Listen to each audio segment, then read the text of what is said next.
கொண்டு வந்தார். அதில் முக்கியமான ஒரு திட்டம் எதுன்னு பார்த்தீங்கன்னாக்கா அக்னிபத் திட்டம். அதாவது இங்க இருக்கக்கூடிய தமிழகத்தில் இருக்கக்கூடிய இளைஞர்கள் குடிகாரராகிவிட்டார்கள். இங்க இருக்கக்கூடிய இளம் விதவைகள் எண்ணிக்கை அதிகமாகிவிட்டது. அதாவது ஒரு உதாரணம், அதாவது தமிழ்நாடு ஒரு முன்னுதாரணம். என்ன முன்னுதாரணம் கேட்டீங்கன்னாக்கா போதைப் பொருட்கள் சகலமாக கிடைக்கும் இடம்னு பார்த்தீங்கன்னா அது தமிழ்நாடு. இதே போன்ற ஒரு தமிழ்நாடு இந்தியா முழுவதும் வளரக்கூடாது என்பதற்காக உருவாக்கப்பட்ட திட்டம் தான் அக்னிபத் திட்டம். இந்த திட்டத்தில் இந்த இளைஞர்கள் 17 வயதிலிருந்து 21 வயது வரைக்கும் தான் அவர்கள் திருப்புமுனை, அவர்களுடைய வாழ்க்கையில திருப்புமுனையாக அமையக்கூடிய ஒரு காலகட்டம் எதுன்னு சொன்னா அவங்க +2 முடிச்சு காலேஜ் முடிக்க வரைக்கும் அவங்களுக்கு கெட்ட பழக்கங்கள் எதுவும் வரக்கூடாது, அவங்க நாச வேலையில் ஈடுபடக்கூடாது, தீவிரவாதியாக ஆகக்கூடாது, சமூக விரோதியாக ஆகக்கூடாது என்பதற்காக அவர்களை நல்வழியிலே கட்டுப்படுத்த வேண்டும். இன்றைய இளைஞர்கள் தான் நாளை இந்தியாவின் எதிர்காலம் என்பதை கருத்தில் கொண்டு உருவாக்கப்பட்ட திட்டம் தான் இந்த அக்னிபத் திட்டம். இந்த அக்னிபத் திட்டத்தில் 2022 ஆரம்பிக்கப்பட்டது. அதுல 40,000 வீரர்கள் 2026 வெளிவர போகிறார்கள். 40,000 வீரர்கள் 2026 வெளிவர போறாங்க. 4 வருஷம் பயிற்சியை முடிச்சு வெளிவர போறாங்க. அதுல 25% பேர் ராணுவத்திலே முப்படைகள்ல 25% பேர், அதில் மிகவும் தேர்ச்சி பெற்ற, முன்னுரிமை பெற்ற, எல்லா விஷயங்களிலுமே தேர்ச்சி பெற்றவர்கள் 25% பேருக்கு ராணுவத்திலே அவர்கள் முக்கிய பதவிகள் வழங்கப்படுகிறது. அப்ப மீதி பேருக்கு என்ன? மீதி இருக்கக்கூடிய 75% பேருக்கு என்ன பண்ணுவீங்க? அந்த மீதி இருக்கக்கூடிய 75% பேருக்கும் இந்தியாவில் இருக்கக்கூடிய அனைத்து முன்னணி நிறுவனங்களிலும், இந்தியாவில் இருக்கக்கூடிய அனைத்து பொதுத்துறை வங்கிகளாக இருந்தாலும் சரி, அது நிறுவனங்களாக இருந்தாலும் சரி, முதல் முன்னுரிமை அந்த 75% மாணவர்களுக்கு கொடுக்கப்படும்.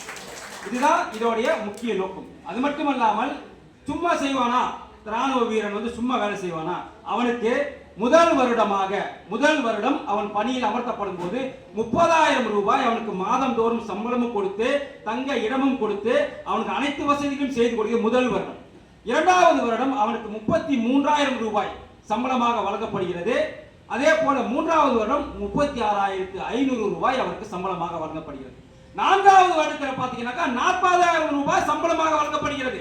இது எல்லாமே ஒவ்வொரு மாதமும் அவருடைய வங்கி கணக்கில் வரவு வைக்கப்படும். யாருக்கு? இந்த 40,000 மாணவர்களுக்குமே நமது இந்திய அரசு ராணுவ அமைச்சகம் அவர்களுக்கு வழங்குகிறது. இது மட்டுமல்லாமல் அவர்கள் பயிற்சி முடிந்து வெளியே வரும்போது அவர்களுடைய சம்பளத்தில் மாதந்தோறும் 30%, அரசாங்கம் ஒரு 30%, மொத்தம் 60%. அவர்கள் சம்பளத்திலிருந்து 30%, அரசாங்கம் ஒரு 30%. இதெல்லாம் சேர்த்து அவர்கள் 4 வருடம் கழித்து வெளியே வரும்போது நான் சொல்வது அவர்கள் சம்பளம் இல்லாமல், அந்த 30,000 சம்பளம் இல்லாமல், அந்த 40,000 சம்பளம் இல்லாமல், 33,000 சம்பளம் இல்லாமல், 36,500 சம்பளம் இல்லாமல் அவர்கள் வெளியே வரும்போது 12 to 15 லட்சம் ரூபாய் அவர்களுக்கு கொடுக்கப்படுகிறது என்று சொன்னால் எவ்வளவு பெரிய சாதனை. அவன் அந்த 15 லட்சத்தை வச்சுட்டு என்ன வேணாலும் பண்ணலாம், தொழில் தொடங்கலாம். இன்னைக்கு ஸ்டார்ட் அப் இந்தியா இருக்கு, ஸ்டாண்ட் அப் இந்தியா இருக்கு, அவன் என்ன வேணாலும் பண்ணலாம். அப்ப ஒரு மாணவன் சீரழியக்கூடாது, குடியினால் சீரழியக்கூடாது, போதை வழக்கத்தினால் சீரழியக்கூடாது, சமூகத்தினால் சீரழியக்கூடாது, அவன் ரவுடியாக மாறக்கூடாது என்பதற்காக தொலைநோக்கு பார்வையுடன் உருவாக்கப்பட்ட இந்த திட்டம் இப்ப வேணா உங்களுக்கு இது பார்க்கிறதுக்கு ஒரு சின்ன விஷயமா தெரியல. ஆனா வருங்காலத்துல முதல் அந்த 40,000 பேர் வெளியே வரும்போது அதோட வெற்றி என்ன என்பது தெரியும். அது அடுத்து இப்போ 2026 ஒரு குரூப் வருதுன்னா 2027 ஒரு குரூப் வரும், 2028 ஒரு குரூப், இப்படி வருடந்தோறுமே 40,000 மாணவர்கள் வந்து கொண்டே இருப்பார்கள் என்று சொன்னால் வருங்கால 2050 எவ்வளவு மாணவர்கள் இந்தியாவிலே ஒழுக்கமுள்ள மாணவர்களாக, ஒழுக்கமுள்ள வீரர்களாக இருப்பார்கள் என்று நம்ம சிந்தித்துக் கொள்ளணும். அப்ப எவ்வளவு தொலைநோக்கு பாருங்க. இது ஒரு முக்கிய திட்டம். அடுத்து பாத்தீங்கன்னா ஆர்டிகல் 370 அண்ணன் சொல்லிட்டு போனார். அதாவது ஒரு நாட்டிற்கு முக்கியம் என்ன? ஒரு வரைபடம் முக்கியம். காஷ்மீர் இல்லாத வரைபடத்தை நீங்க பார்த்திருக்கீங்களா? காஷ்மீர் இல்லாத வரைபடம் எப்படி இருக்கும்? தலை இல்லாத முண்டமாகத்தான் காஷ்மீர் இல்லாத இந்தியாவோட வரைபடம் இருக்கும். இது நம்ம ஆர்எஸ்எஸ் உடைய காலத்திலிருந்தே காஷ்மீரை நாம் மீட்டெடுக்க வேண்டும். சமீப காலமாக, அதாவது 2014 முன்பாக காஷ்மீர் யாருடையது என்ற சர்ச்சை இருந்ததா இல்லையா? காஷ்மீர் இந்தியாவின் பகுதி என்று யாராவது சொன்னார்களா? உலக நாடுகள் இல்ல. பாகிஸ்தானோட பகுதி என்று சொன்னார்களா? இல்ல. 2 பேருமே சொந்தம் கொண்டாடினார்கள். அப்போது இருந்த காங்கிரஸ் அரசும் அதாவது காஷ்மீர் எங்களுக்கானது என்றார். அங்க இருக்கக்கூடிய பாகிஸ்தான் அரசும் காஷ்மீர் எங்களுக்கானது என்றார். இதற்கு காரணம் அந்த 370 என்ற பிரிவு. அந்த 370 பிரிவு என்ன சொல்லுதுன்னா, அண்ணன் சொன்ன மாதிரி 2 பாராளுமன்றம். இப்போ காஷ்மீர் சட்டசபையில் ஒரு ஒரு சட்டம் இயற்றப்பட்டால் அந்த சட்டம் பாராளுமன்றத்துக்கு பொருந்தாது. பாராளுமன்ற ஒப்புதல் தேவையில்லை, ஜனாதிபதி ஒப்புதல் தேவையில்லை. காஷ்மீர் மாநிலம் மட்டும் அந்த சட்டத்தை பயன்படுத்திக் கொள்ளலாம். அதுக்கு யாருடைய ஒப்புதலும் தேவையில்லை. இதுக்கு முன்னாடி இருந்தது. ஆனால் இப்போது அப்படி கிடையாது. நீ ஒரு சட்டத்தை இயற்றி ஜனாதிபதிக்கு அனுப்பி ஒப்புதல் அளித்தால் மட்டும்தான் அந்த சட்டம் இன்று அமலுக்கு வரும். எங்க காஷ்மீர்ல. இதுக்கு முன்னாடி அது கிடையாது. அதே போல காஷ்மீர்ல இந்தியாவை சேர்ந்த யாராக இருந்தாலும் இந்தியாவை சேர்ந்தவன் ஒரு தொழில் தொடங்க வேண்டும் என்று சொன்னால் தொழில் தொடங்க முடியாது. ஆனால் பாகிஸ்தானை சார்ந்த ஒரு நபர் தொழில் தொடங்க வேண்டும் என்று சொன்னால் அவர்களுக்கு அனுமதி உண்டு. இதுல முக்கியமான விஷயம், இந்தியாவை சேர்ந்த இஸ்லாமியனாக இருந்தாலும் கூட காஷ்மீருக்கு போய் தொழில் தொடங்க வேண்டும் என்றால் தொழில் தொடங்க முடியாது. ஆனால் பாகிஸ்தானில் இருக்கக்கூடிய, பாகிஸ்தான் ஆக்கிரமிப்பு காஷ்மீரில் இருக்கக்கூடிய ஒரு இஸ்லாமியன் காஷ்மீரில் தொழில் தொடங்க வேண்டும் என்றால் தொடங்கலாம்.